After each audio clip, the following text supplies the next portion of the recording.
Hey everyone, I'm Daniel Rondberg and I want to welcome you to this video. I'm really excited because in this video, I'm going to outline how you can structure a modified endowment contract, a special type of life insurance policy, and I'm going to break it down really clearly in this video. Recently, I got to be hosted on Life 180 channel and we talked all about modified endowment contracts, IULs, whole life. It was really exciting. The video did really well. I was proud to be a part of it. I'm grateful to Chris Kirkpatrick and his team over at Life 180 for hosting me. It's been amazing. But a lot of people reached out to me and said, well, Daniel, what companies are you using? How do you structure these? What is right to do? And so I want to take a minute to break down a video on how you can structure these and how I structure them to help make sure that I'm accomplishing my clients' goals in their retirement. First off, let me just start by saying I'm not going to go through and name all the companies I work with. I know a lot of people requested that. Everybody's been hitting me up on LinkedIn and Twitter and YouTube trying to find out what companies I'm using. I can't make videos about specific companies I represent. That's not allowed. There's rules on how you can represent companies and what you can say and things like that. But you don't need to. That's the important thing that I want you to take away from this video. If you're a financial professional or if you're a consumer trying to make sure you get the right type of life insurance policy structured as a modified endowment contract, you're just looking for key principles. That's what I want to outline in this video, are the right principles to apply when structuring your MEC. The first key principle I really want to touch on, these are really more appropriate for people age 60 and up. So there was a lot of people in their 20s reaching out saying, how do I use a MEC, right? And I think it's possible, but what my focus was in that video I did and in this video and in other videos I've done is for people really age 59 and up, I just say age 60 and up, because that's what's going to get you past that IRS penalty of 10% of the interest accumulated. So that's important to note because you don't really want to incur any penalties if you're structuring a MEC. The other thing that I think is really important for you to identify is, what is your goal? What are you trying to accomplish? Are you trying to accomplish a life insurance policy that has a death benefit but also has cash value that will accumulate? Are you trying to accomplish a life insurance policy that has a death benefit but also has a high amount of cash value that you could take back if you changed your mind and weren't sure you wanted to necessarily commit to that death benefit? Are you trying to structure a life insurance policy with a death benefit that also has great benefit that will pay you out tax-free if you need money for care? What is the ultimate goal? That's the most important thing you have to determine, because the company and the type of life insurance it is, whole life, index universal life, whatever, is not nearly as important to me as finding out what your overall goal is. You got to have a clear goal of what you want the policy to do for you. One of the benefits I think that is important to keep in mind with a modified endowment contract is the structure. Here's how I'm structuring them when my clients present their goals to me. Let's say, for example, you have an amount of cash and you're going to put it into a policy that is a modified endowment contract. You can put that in as a single premium or you can pay it in. Both of them can be a modified endowment contract. A modified endowment contract is really like a tax status of a life insurance policy. That's really what it is, because what you're doing is you're actually overfunding the policy to the point where they are no longer allowing you to take tax-free loans from the policy. And that's important because when you're putting that much cash value in a policy, the fees are based on the difference between the death benefit. Some of the fees are based on the difference between the death benefit and the cash value. If you're really putting in a lot of cash value in relation to the death benefit, that means you're really having a potential to lower a lot of that cost of insurance or the net amount at risk for an insurance company. And when you do that, that's when you can see cash value really flourish, even in ages 60, 70, and yes, even in age 80, you can see the cash value stay almost completely available, if not totally available, and see that cash value accumulate within your policy. Now, again, I want to say something I think is really important.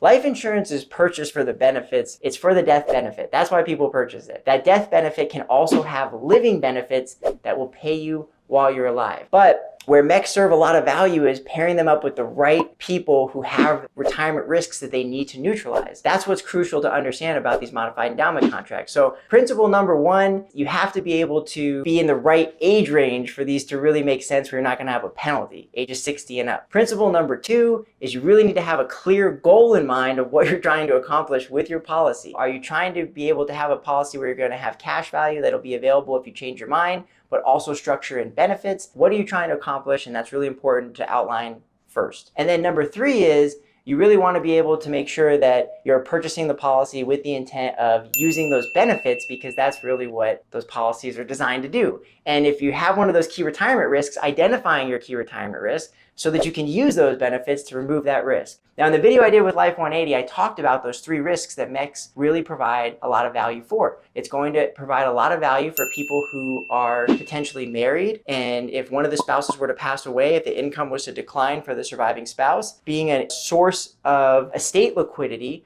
for the remaining spouse to use then for income.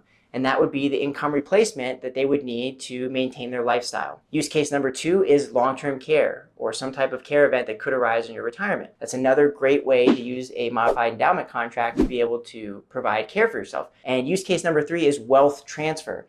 This is really a great way to be able to transfer wealth to the next generation because the death benefit is tax-free. Now, here's what's important to understand about a modified endowment contract. The cash value is tax deferred. You will not pay income tax until you take withdrawals or loans from the policy. The initial premium, whether it's funded as a single premium or maybe a 10-pay premium, going to be funded with after-tax dollars, and only the gains that accumulate in the policy will be taxable as ordinary income. But the death benefit and the living benefit that that death benefit provides, the money that it pays you for care, that is the portion that is tax-free. Unless you enter into the contract to try to sell it, and then that can take away tax-free privileges, that's a whole other thing. I'm not going to go into any type of taxation of that. I don't think I've ever run across a person purchasing life insurance with the intent of selling it. So it's not very common, I don't think, but that's a whole other thing. It could be a whole other video. So the cash value is taxed, tax deferred, and only the gains as ordinary income.